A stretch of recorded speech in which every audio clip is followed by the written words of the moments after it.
नमस्कार मित्रों, स्वागत है आपका मेरे इस YouTube चैनल मोहित यादव एजुकेशन पर। इस चैनल पर मैं आपको मैकेनिकल इंजीनियरिंग के विभिन्न सब्जेक्ट से क्वेश्चन सॉल्व कराता हूं, जो कि आपको मैकेनिकल इंजीनियरिंग संबंधित विभिन्न एग्जाम जैसे HAL, UPSSC, UPPSC, BARC, ISRO या फिर इससे संबंधित किसी प्रकार के जो एग्ज़ाम्स हैं उसमें आपके लिए काफ़ी हेल्पफुल हो जाते हैं। तो अभी तक मैंने लगभग विभिन्न विषयों जैसे theory of machine, machine design, material science, इसके अलावा fluid mechanics, heat transfer, thermodynamics, इन सभी सब्जेक्ट से संबंधित क्वेश्चन सॉल्व कराए हैं। यदि आप उन वीडियोस को देखना चाहते हैं तो उसका लिंक आप डिस्क्रिप्शन में पा सकते हैं। यह हमारी इस सीरीज़ का 55वां भाग है। तो शुरू करते हैं आज का टॉपिक। इससे पहले तक जो 54 तक वीडियोस हैं उस सभी का लिंक आप डिस्क्रिप्शन में पा जाएंगे। प्लेलिस्ट की लिंक है, आप जाएंगे तो उस पर आपको पूरी प्लेलिस्ट वहाँ देखने को मिल जाएगी। तो शुरू करते हैं आज का टॉपिक। तो आज का जो टॉपिक है उसमें मैं आपको जो कराने जा रहा हूँ वो metal forming and sheet metal operations का चैप्टर से क्वेश्चन सॉल्व कराऊंगा। ये इसका दूसरा भाग है। इसका एक भाग वो आपने वीडियो में अपलोड कर चुका हूँ, उसे आप देख सकते हैं। तो शुरू करते हैं। तो आज का जो पहला क्वेश्चन है वो है a wide strip is roll to a final thickness of 6.35 mm। मतलब ये जो है आपका H2 की वैल्यू है। H2 फाइनल थिकनेस दी है, H2 की वैल्यू कितना दी है 6.35 विथ अ रिडक्शन ऑफ 30% का रिडक्शन है। तो मतलब 30% रिडक्शन है तो मतलब शेष कितना बचेगा, 70% शेष बच जाएगा। तो रोल रेडियस इस 15 सेंटीमीटर, जो आपका रोल का रेडियस है कि आर की जो वैल्यू दी है वो आपको दिया है 50 सेंटीमीटर दिया हुआ है। And the coefficient of friction, mu की वैल्यू दी हुई है इन्होंने, म्यू की वैल्यू दी है इन्होंने 0.2 दे रखी है। ठीक, तो यह बस इसके बाद तो then the angle of contact, तो एंगल ऑफ कांटेक्ट इन्होंने पूछा है। तो कोई एंगल ऑफ कांटेक्ट हमको निकालना है। तो देखिए, हमने आपको जब इसके पिछले वाला वीडियो था उसमें जब मैं आपको क्वेश्चन सॉल्व करा रहा था तो मैंने आपको क्या बताया था, मैंने आपको बताया था कि इसमें क्या बताया था, हमने आपको एक फार्मूला बताया था कि बाइट एंगल की, इन्होंने क्या पूछा, एंगल ऑफ कांटेक्ट थीटा है, उसी को बाइट एंगल कहते हैं। तो उसके लिए मैंने आपको फार्मूला बताया, क्या बताया था कि cos theta equal to 1 minus delta H upon R बताया था। देखिए आर की वैल्यू तो इन्होंने दे रखी है 50 सेंटीमीटर और डेल्टा एच की वैल्यू हमको चाहिए। तो डेल्टा एच की वैल्यू इन्होंने कितना दे रखी है, डेल्टा एच की वैल्यू अगर हम लोग निकालना चाहें तो इन्होंने कहा है कि 30% इसमें रिडक्शन हो रहा है। तो उस 30% रिडक्शन के बाद कितना बच रहा है, तो 6.35, मतलब जो शेष भाग है वो कितना है 70%। तो अगर हम कहें कि इनिशियल पे जो थिकनेस अगर H1 है और फाइनल थिकनेस जो 6.35 है वो H2 है, तो इन दोनों में क्या रिलेशन हो जाएगा, इन दोनों में यही रिलेशन हो जाएगा कि H1 की वैल्यू क्या हो जाएगी, इस H2 डिवाइडेड बाय 0.7 ये हो जाएगी। या दूसरे वर्ड से हम कह सकते हैं कि H2 की वैल्यू क्या हो जाएगी, H2 की वैल्यू हो जाएगी 0.7 ऑफ H1। तो H2 की वैल्यू कितनी थी, 6.35 दी, तो 6.35 इक्वल टू क्या हो जाएगा 0.7 इंटू H1। तो H1 की वैल्यू निकल आएगी। तो 6.35 डिवाइडेड बाई 0.7, तो इसकी वैल्यू हो जाएगी 9.07 mm हो जाएगी।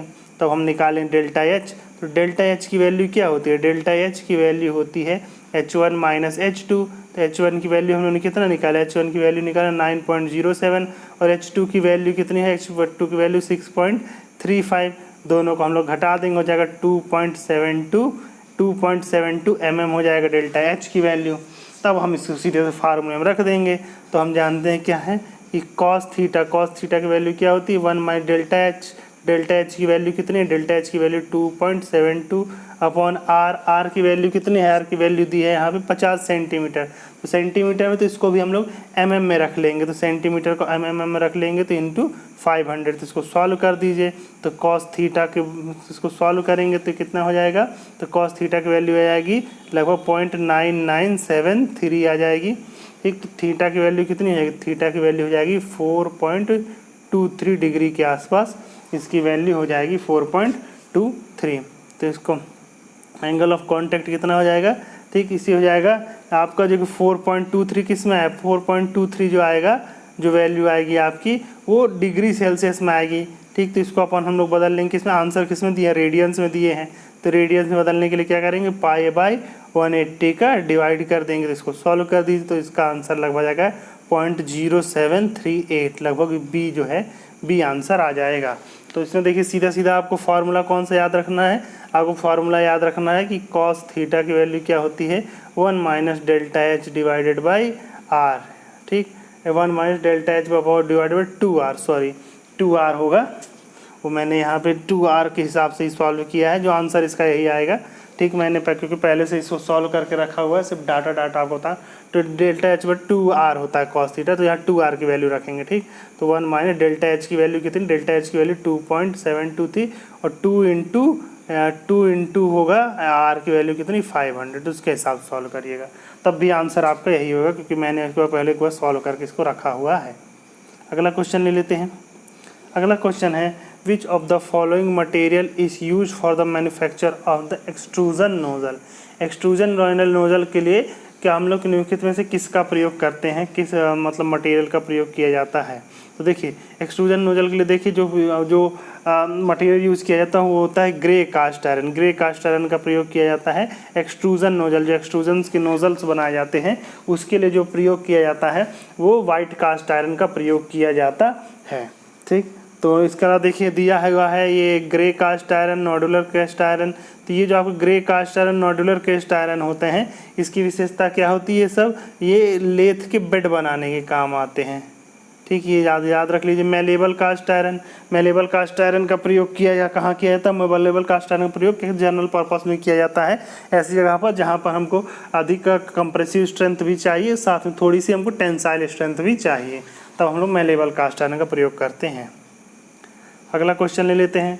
The process of removing the burrs और flash from the forged component in the drop forging is called. इन्होंने कहा कि ड्रॉप फॉर्जिंग में जो बर्स और फ्लैशेस हैं, फ्लैशेस और बर्स हैं, इनको हटाने की जो प्रक्रिया है इसको क्या कहा जाता है। तो देखिए इन्होंने 4 ऑप्शन जो दिए हुए, मैं चारों ऑप्शन आपको क्लियर कर देता हूँ। इन चारों कब किसको क्या कहा जाता है।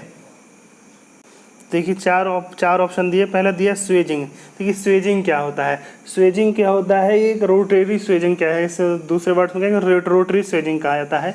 इसके द्वारा क्या किया जाता है, इसके द्वारा किसी सॉलिड रॉड या फिर क्या होता है किसी रॉड है मान लीजिए, उसका क्या है, उसका डायमीटर कम किया जाता है, लेंथ बढ़ाई जाती है bye radial force, by applying the radial forces. मतलब इस प्रकार से चारों तरफ से इसको रेडियल फोर्स अप्लाई किया जाता है। यदि हम इसका टॉप व्यू देखें तो इस प्रकार से चारों तरफ से लोड अप्लाई किया जाता रहता है। तो इसमें क्या होता है, डाई होती है, इस प्रकार से डाई होती हैं जो चारों तरफ से इसको घेरे रहती हैं, और ये डाई क्या है, लगातार रेसिप्रोकेटिंग मोशन करते हैं, मतलब दूर जाती फिर नज़दीक आती, दूर जाती फिर नज़दीक आती हैं।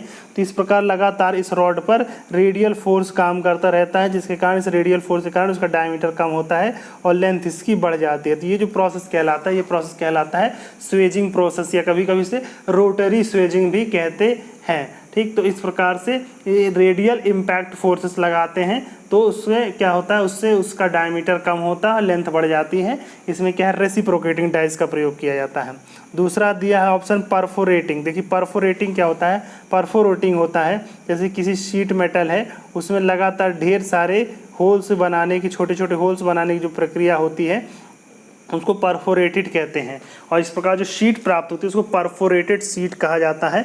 ये जो प्रोसेस को कहते हैं परफोरेटिंग। जैसे हम लोग के घरों में जो वो होता है, हम लोग के घरों में जो शॉवर होता है, तो शॉवर को अगर आप खोल के देखें तो उसमें इस प्रकार मान लीजिए है, तो इसके अंदर इसे छोटे छोटे होल बने होते हैं। तो ये जो प्रोसेस जिस प्रोसेस के द्वारा बनाया जाता है उसको कहा जाता है परफोरेटिंग या परफोरेशन कहा जाता है। तीसरा दिया हुआ है जो ऑप्शन वो दिया है ट्रिमिंग। ट्रिमिंग क्या होता है, ट्रिमिंग होता है कि ये जो हम लोग का जो answer the process of removing the burrs and flash from a forced component, इसको कहा जाता है ट्रिमिंग कहा जाता है। इस प्रोसेस को क्या कहा जाता है, ट्रिमिंग कहा जाता है। ठीक, तो इसको ट्रिमिंग कहा जाता है। मतलब जैसे आपने हमने ये फोर्जिंग के द्वारा ये प्रोडक्ट प्राप्त किया, तो इसमें कभी कभी से छोटे छोटे बर्स या फ्लैशेस निकले रहते थे। इसको समाप्त करने के लिए जो प्रक्रिया कहलाती है उसको क्या कहा जाता है, उसको ट्रिमिंग कहा जाता है। उसको क्या कहा जाता है, ट्रिमिंग कहा जाता है। जो चौथा ऑप्शन दिया हुआ है, चौथा ऑप्शन है फेटलिंग। तो फेटलिंग क्या होता है, किसी फोर्जिंग में से जो हमारा फोर्जिंग कंपोनेंट है, तो जो फोर्जिंग कंपोनेंट है उसमें से अननेसेसरी पार्ट को या एक्स्ट्रा जो पार्ट है, extra parts of the casting है, कास्टिंग के जो एक्स्ट्रा पार्ट है उनको अलग कर देना क्या कहलाता है, फेटलिंग कहलाता है। फेटलिंग मतलब the process of removal of extra part of the casting.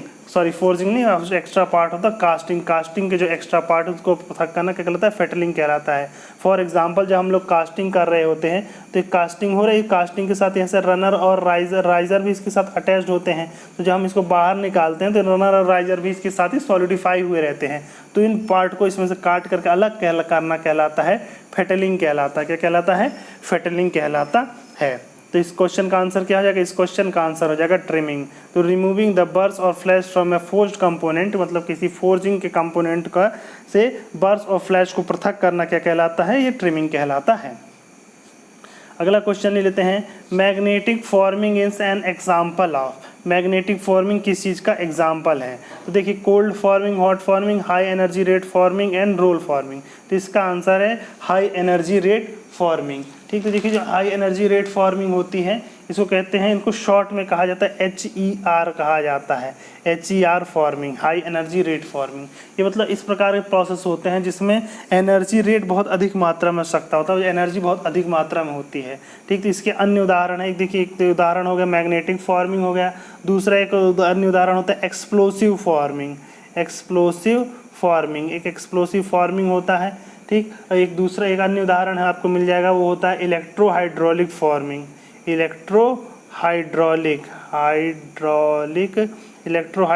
Forming, electrohydraulic forming, ये तीन जो है ये हाई एनर्जी रेट फॉर्मिंग के प्रोसेस के उदाहरण हैं। कौन कौन से, explosive forming, electromagnetic forming and electrohydraulic forming. ये सभी किसके उदाहरण हैं, ये मैग्नेटिक फॉर्मिंग के ये सब किसका, और ये मैग्नेटिक फॉर्मिंग सब किसके उदाहरण है, ये हाई एनर्जी रेट फॉर्मिंग के उदाहरण हैं।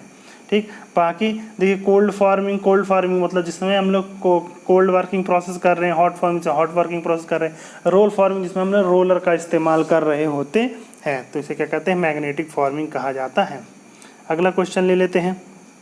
अगला क्वेश्चन है लिस्ट, हमको किसमें मैच द फॉलोइंग। ठीक, तो देखिए इसमें अलग अलग दिया है, लिस्ट 1 दिया है फोर्जिंग टेक्निक, मतलब फोर्जिंग करने का तरीका।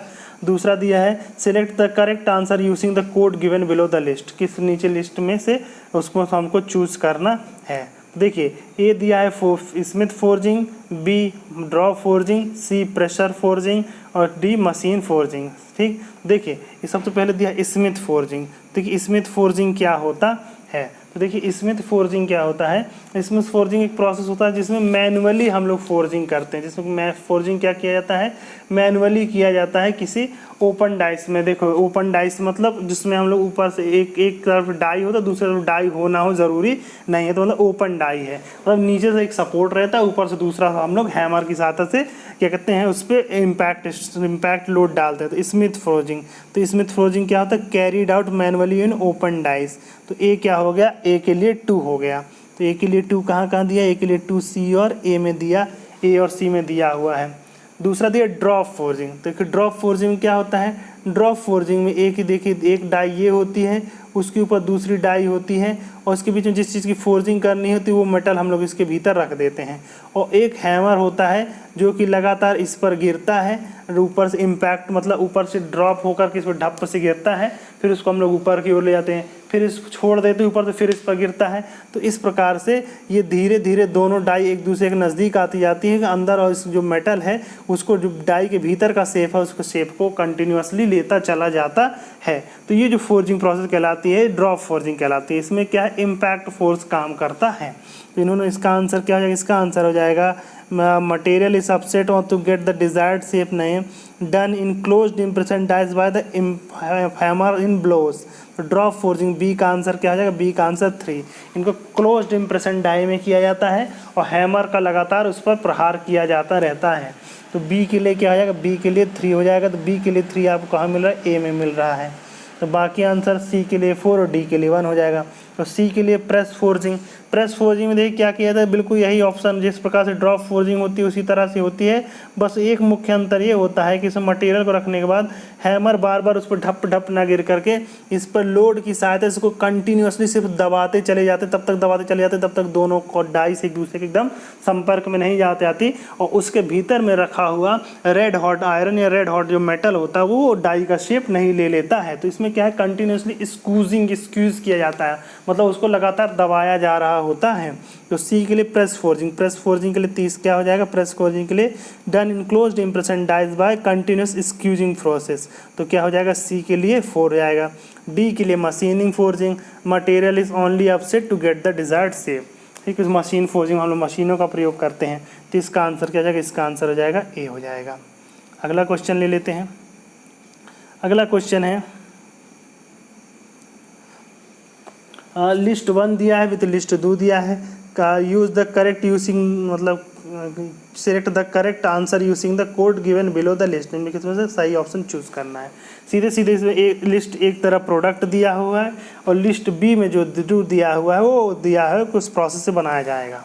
तो सबसे पहले देखिए दिया हुआ है इन्होंने कनेक्टिंग रॉड, तो देखिए कनेक्टिंग रॉड के क्या है, फोर्जिंग से बनाया जाता है। कनेक्टिंग रॉड को किससे बनाया जाता है, फोर्जिंग से बनाया जाता है। वो किसी भी प्रकार की फोर्जिंग यूज़ की जा सकती है। ड्रॉप फोर्जिंग में मोस्टली सबसे अधिक यूज़ की जाने वाली फोर्जिंग ऑपरेशन है जो कनेक्टिंग रॉड को बनाने के लिए यूज़ किया जाता है, ड्रॉप फोर्जिंग का सबसे अधिक प्रयोग किया जाता है। तो जो फोर्जिंग देखिए कनेक्टिंग रॉड क्या है, कनेक्टिंग रॉड जो है वो बहुत अधिक प्रकार के फोर्सेस को झेलने के लिए बनाई जाती है। ना तो उसको बेंडिंग में फेल होना है, ना तो उसको शेयर पे फेल होना है, ठीक। तो कनेक्टिंग रॉड का जो फेलियर होता है मोस्टली बेंडिंग होता है, तो उससे बचने के लिए हमेशा उसकी फोर्जिंग की जाती है, क्योंकि फोर्जिंग के द्वारा जो हमको ग्रेन स्ट्रक्चर मिलता है वो हम लोग उस डायरेक्शन में बना सकते हैं जिस डायरेक्शन में हमको चाहिए होता है। इसीलिए जो कनेक्टिंग रॉड्स होती है नॉर्मली फोर्जिंग के द्वारा ही बनाई जाती है। दूसरा ये प्रेशर वेसल्स, प्रेशर वेसल्स को नॉर्मली वेल्डिंग के द्वारा किया जाता है। प्रेशर वेसल्स को किससे बनाया जाता है, वेल्डिंग के द्वारा बनाया जाता है।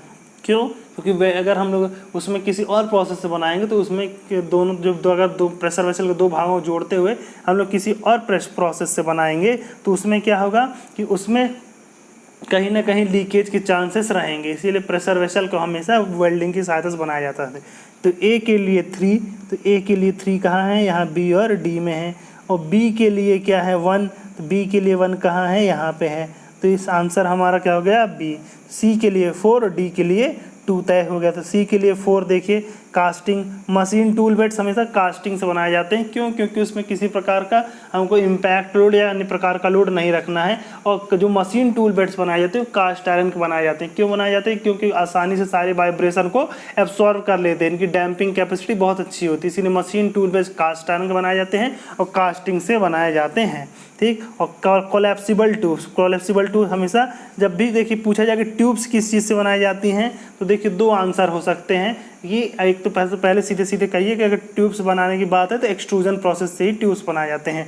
अगर पूछा जाए टूथपेस्ट ट्यूब किससे बनाए जाते हैं तो वो भी एक्सट्रूजन से ही बनाए जाते हैं। तो हर प्रकार के ट्यूब्स किससे बनाए जाते हैं, एक्सट्रूजन से ही मोस्टली बनाए जाते हैं। तो किस प्रकार के एक्सट्रूजन से, इम्पैक्ट एक्सट्रूजन प्रोसेस से बनाए जाते हैं। किस प्रकार के एक्सट्रूजन प्रोसेस से, इम्पैक्ट एक्सट्रूजन प्रोसेस से बनाए जाते हैं। जितने प्रकार के ट्यूब्स मोस्टली होते हैं, ठीक, तो एक्सट्रूजन प्रोसेस बनाए जाते हैं। तो इसका आंसर क्या हो गया, इसका आंसर आपका हो गया जो अभी मैंने आपको बताया क्या हो गया, इसका आंसर हो गया बी। इसका आंसर क्या हो गया, इसका आंसर हो गया बी। अगला क्वेश्चन ले लेते हैं। ए होल ऑफ डायमीटर 35 mm, ठीक, एक 35 mm का होल का डायमीटर है, ठीक। Is to be punched from a sheet metal of thickness T, मतलब एक 35 mm का एक होल है हमको बनाना है जिसका शीट मेटल का थिकनेस टी है। अल्टीमेट शियर स्ट्रेंथ है 400 MPa है, कितना है, ठीक, 400 MPa है। Using punching force 44 kilo Newton, 44 kilo Newton का प्रयोग करके हमको बनाना है, ठीक। तो देखिए उन्होंने पूछा है the maximum value of T, T का अधिकतम मान क्या होगा। देखिए जब ये इस प्रकार क्वेश्चन है, मतलब इन्होंने कहा है कि इस प्रकार की एक शीट है जिस पे हमको एक प्रकार का ये होल दिया हुआ है और इस होल को इसमें से एक पंच करके काट के अलग करना है, ठीक। तो देखिए जब भी इस प्रकार का होता है तो जब हम पंच से इस शीट में होल कर रहे हैं तो यहाँ पे किस प्रकार की स्ट्रेस डेवलप होगी, जो स्ट्रेस डेवलप होगी शियर स्ट्रेस डेवलप होगी। तो शियर स्ट्रेस का एरिया क्या होगा, ये जो एरिया, ये मतलब ये जो इसका सरकमफ्रेंस है प्लस इसकी थिकनेस टी। तो हम लोग कह सकते हैं कि जो लगने वाला बल होगा, लगने वाला फोर्स एफ होगा, वो क्या हो जाएगा, स्ट्रेस इनटू एरिया, है ना, स्ट्रेस इनटू एरिया। तो फोर्स कितना है, फोर्स तो इन्होंने दे रखा है 44 किलो न्यूटन, ठीक। और शियर स्ट्रेस कितनी हो जाएगी, शियर स्ट्रेस टाउ अल्टीमेट, जो अल्टीमेट शियर स्ट्रेस है, इंटू एरिया क्या लेंगे, एरिया यहाँ पे लेंगे पाई डी इंटू पाई डी इसका सरकमफ्रेंस इंटू टी इसकी क्या हो जाएगी, थिकनेस हो जाएगी। मतलब लगने वाला जो फोर्स है, फोर्स एफ वो इक्वल टू क्या हो जाएगा, पाई मतलब tau ultimate into pi into D into T. ये फार्मूला याद कर लीजिए, जब भी शीयरिंग या फिर पंचिंग या ब्लैंकिंग दोनों के लिए सेम फार्मूला यूज होता है। लगने वाले फोर्स इक्वल टू क्या होता है, tau ultimate into pi into D into T. तो बस इसी फार्मूले हम लोग रख देते हैं। तो एफ इक्वल टू क्या है, F equal to tau ultimate into pi into D into T. तो एफ की वैल्यू कितनी है, 44 इंटू 10⁻3, ठीक, इक्वल टू टाउ अल्टीमेट की वैल्यू कितनी है, 400 दिया है, ठीक, इंटू पाई, पाई की वैल्यू पाई इंटू डायमीटर कितना दिया, डायमीटर कितना दिया, होल 35 mm डायमीटर दिया है, तो इंटू 35 इंटू टी हमको निकालना है। तो इसको रख दीजिए, तो इसको हम रख देंगे तो कितना हो जाएगा, ये टाउ 400 में इसमें किसमें दिया है, तो इसको हम लोग 10⁻6 इधर कर देंगे, तो क्योंकि एम्पियर में दिया हुआ था। बस अब इसको सॉल्व कर दीजिए। तो इसको सॉल्व करेंगे तो टी की वैल्यू कितनी आएगी, टी की वैल्यू आ जाएगी 1 mm आ जाएगी। टी की वैल्यू कितनी आ जाएगी, लगभग 1 mm के आसपास आ जाएगी। तो इसका आंसर क्या हो जाएगा, इसका आंसर हो जाएगा 1 mm। तो 1 mm कहाँ दिया हो, 1 mm इसका आंसर दिया हुआ है सी। इसको सॉल्व करेंगे तो आप पा जाएंगे कि इसकी वैल्यू कितनी है, 1 mm इसकी वैल्यू है, ठीक। अगला क्वेश्चन ले लेते हैं। अगला क्वेश्चन है, a toothpaste tube can be produced bye.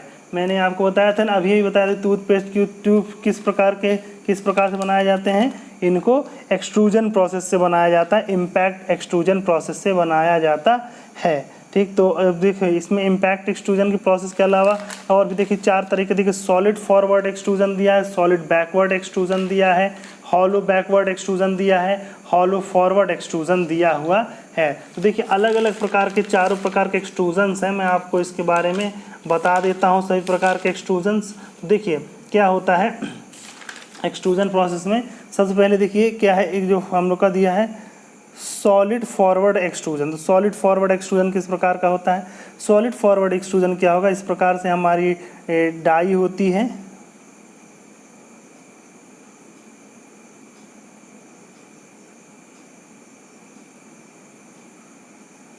ठीक है, सॉलिड फॉरवर्ड एक्सट्रूजन, ये हमारी डाई है और यहाँ पे हमारा मेटल होता है जो सेमी सॉलिड होता है। तो यहाँ से हम लोग इसको फोर्स लगाते हैं तो मेटल ये जो ओपनिंग है, इस ओपनिंग में से होकर के दूर बाहर निकलता है और दूसरी तरफ से हम लोग को उसकी पतली रॉड के रूप में मिलता है। तो इसको क्या कहते हैं, सॉलिड फॉरवर्ड एक्सट्रूजन कहा जाता है। कैसा है, सॉलिड, क्योंकि इसके अंदर जो रॉड प्राप्त होती है वो कैसी है, सॉलिड होती है, ठीक। तो इसके प्रकार से सॉलिड फॉरवर्ड एक्सट्रूजन है। इसी प्रकार सॉलिड बैकवर्ड एक्सट्रूजन किस प्रकार, तो सॉलिड बैकवर्ड एक्सट्रूजन इस प्रकार से होता है। इसमें आपका क्या है, ये आपकी डाई होती है या आप क्या कहें कि जिसमें यहाँ पे हमको मटेरियल को रखना होता है।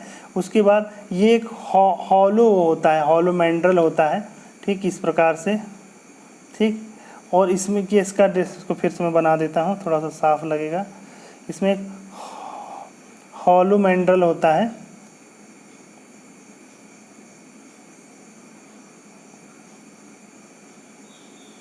ठीक।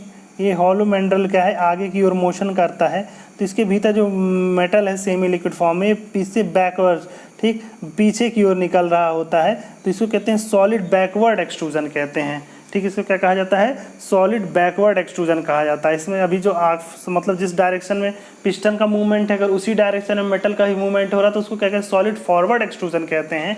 जबकि जब अगर जिस डायरेक्शन में मेटल का मूवमेंट उसके अपोजिट डायरेक्शन में अगर है मटेरियल का मूवमेंट है तो उसे हम क्या कहते हैं, उसे हम कहते हैं सॉलिड बैकवर्ड एक्सट्रूजन कहते हैं।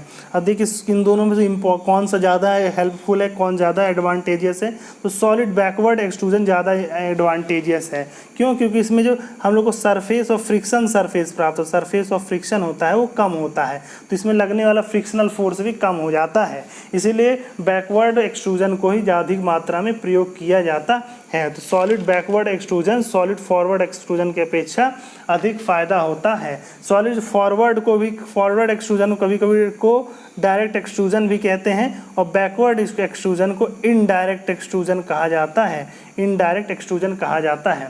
जो इनडायरेक्ट एक्सट्रूजन होता है उसके क्या क्या फ़ायदे होते हैं मैं बता देता हूँ। एडवांटेजेस क्या है इनडायरेक्ट एक्सट्रूजन के जो सबसे पहला एडवांटेजेस हैं कि इसमें जो मैक्सिमम लोड के हमको जो फोर्स या फिर लोड की ज़रूरत पड़ती है जिसके द्वारा हम लोग एक्सट्रूजन प्रोसेस कराते हैं उसमें लगभग 30% की कमी हो जाती है।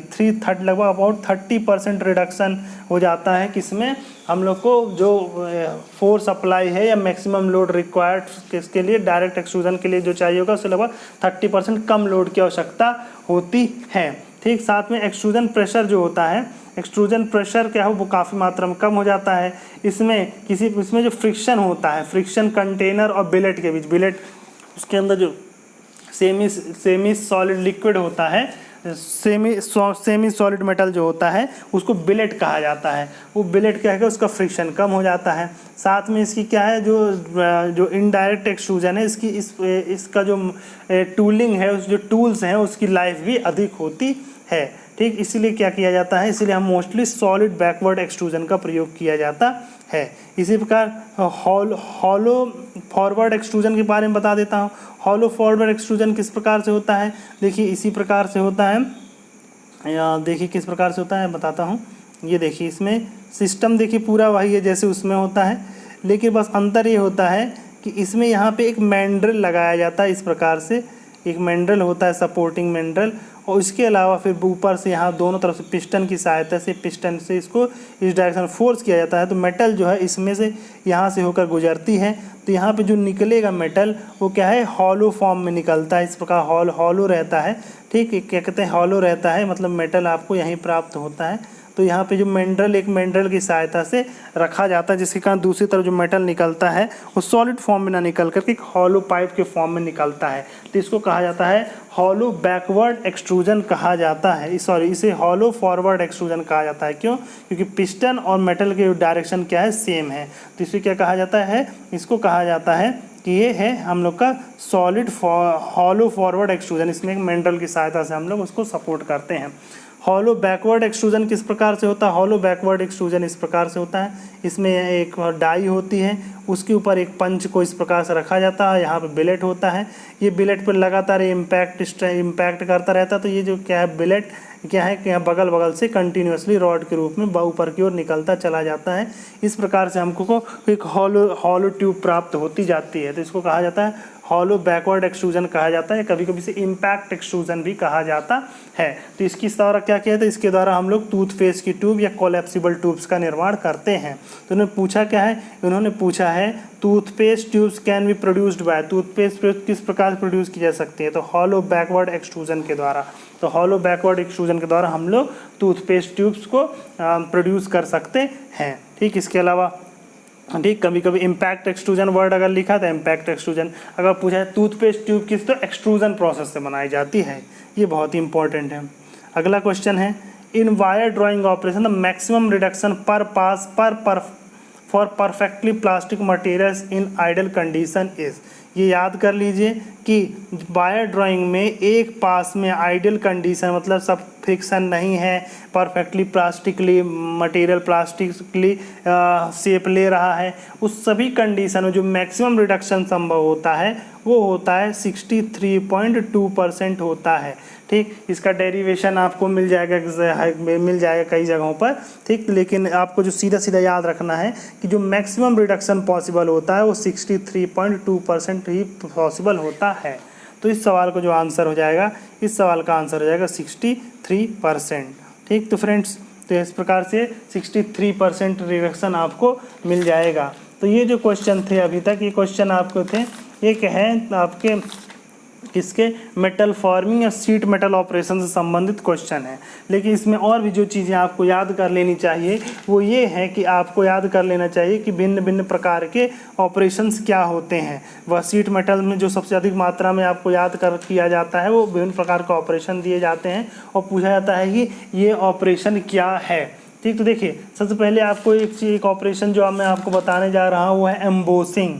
एक देखिए दो ऑपरेशन आपको बताने जा रहा हूँ। एक होता है एम्बोसिंग और दूसरा होता है कॉइनिंग।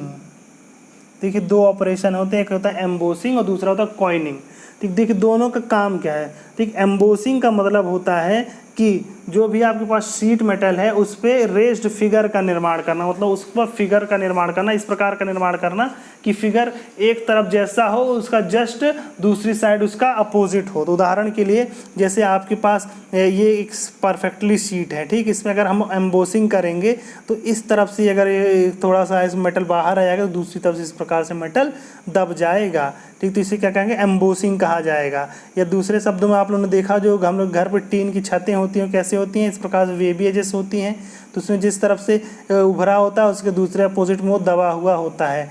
तो ये जो होते हैं प्रोसेस, इसको क्या कहा जाता है, इसको एम्बोसिंग कहा जाता है। इसको क्या कहा जाता है, एम्बोसिंग कहा जाता है। कॉइनिंग क्या होता है, कॉइनिंग भी आपको क्या है, शीट मेटल के ऊपर फिगर्स को क्या करना, रेस करना। लेकिन अंतर ये है कि कॉइनिंग में शीट मेटल के दोनों तरफ जो फिगर होगा वो अलग अलग तरीके का होता है और दोनों तरफ ही फिगर को अपोजिट डायरेक्शन और दोनों ही तरफ फिगर उभरे हुए होते हैं। जैसे घर हम कॉइनिंग मतलब सीधे सीधे सिक्के, ठीक, कॉइन मतलब सिक्का होता है ना, कॉइनिंग प्रोसेस, तो उससे क्या कहेंगे, सिक्का। तो इसमें क्या कहते हैं, सिक्के की एक तरफ बाहर वो हम लोग का अशोक स्तंभ का चिन्ह होता है और दूसरी तरफ अगर 2 रुपये का सिक्का है तो दो उंगलियां बनी रहती है, 1 रुपये का सिक्का तो एक ठेंगा बना रहता है। तो इस प्रकार से तो कॉइनिंग मतलब किसी शीट मेटल के दोनों तरफ फिगर बनाना, इसे क्या कहेंगे, इसे हम लोग कहेंगे कॉइनिंग प्रोसेस कहते हैं, ठीक। तो ये इम्पॉर्टेंट महत्वपूर्ण है, लगभग मैंने जितना भी महत्वपूर्ण प्रोसेस आपको बता दिया है। इसके अलावा कुछ और चीज़ें बता देते हैं कि देखिए जब हम लोग ड्राइंग प्रोसेस कर रहे होते हैं, शीट मेटल में ड्राइंग प्रोसेस कर रहे होते हैं तो शीट मेटल इस प्रकार से उसके किनारों पे बेबी एजेस आ जाती है, तो इसको कहा जाता है ईयरिंग्स कहा जाता है। इसको क्या कहा जाता है, ईयरिंग्स। तो ईयरिंग्स किसका डिफेक्ट है, ईयरिंग्स एक प्रकार का शीट मेटल का डिफेक्ट है और इसको दूर करने के लिए जो प्रोसेस अपनाया जाता है उसको कहा जाता है आयरनिंग। क्या कहा जाता है, IRONING, आयरनिंग। जैसे हम लोग कपड़े प्रेस करते हैं तो आयरन कर देते हैं तो उससे क्या होता है, उसकी सिकुड़न चली जाती है ना, उसी प्रकार ईयरिंग्स आ गए हैं तो उसको दूर करने के लिए हम लोग क्या कहें, आयरनिंग कर देंगे।